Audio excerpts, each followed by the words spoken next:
थी ना, किसने किसने सुना हो जरा बताइए। अरे राम राम हो रटन लागी जिभिया, राम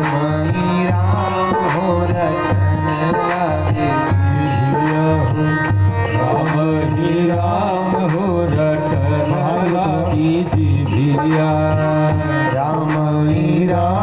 हो रटन लागी जिभिया,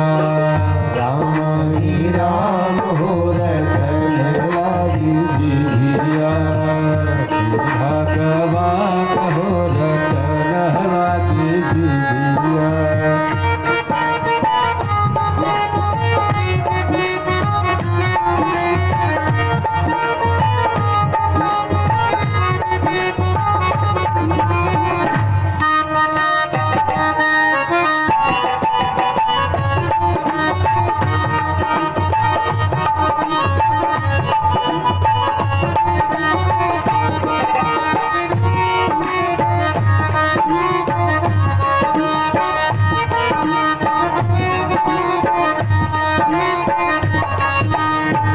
अखिया कहई हम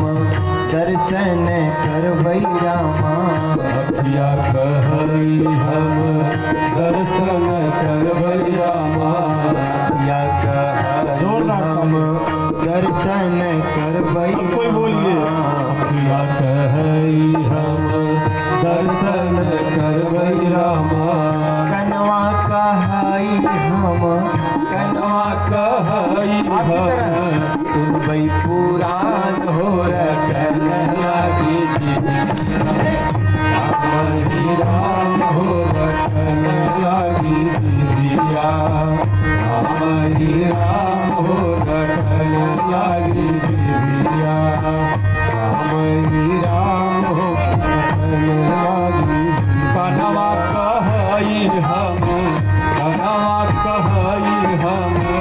सुनबै पुराण हो रटन लागी जिभिया,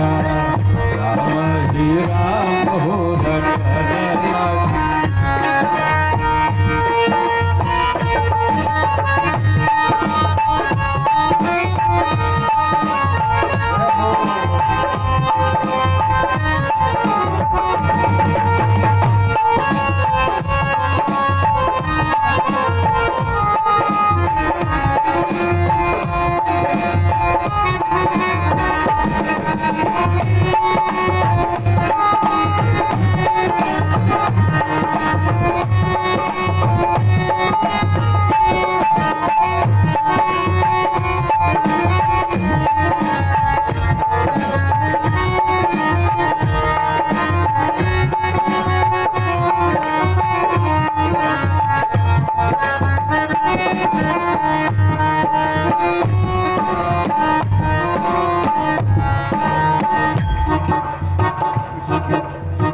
पौआ कहई हम तीरथ करबै रामा, पौआ कहई हम तीरथ करबै रामा, पौआ कहई हम तीरथ करबै रामा, पौआ कहई हम तीरथ करबै रामा, हथवा कहई हम हथवा कहई हम देवई दान हो रटन लागी जिभिया, राम हो रटन लागी जिभिया, हथवा कहई हम हथवा कहई हम देवई दान हो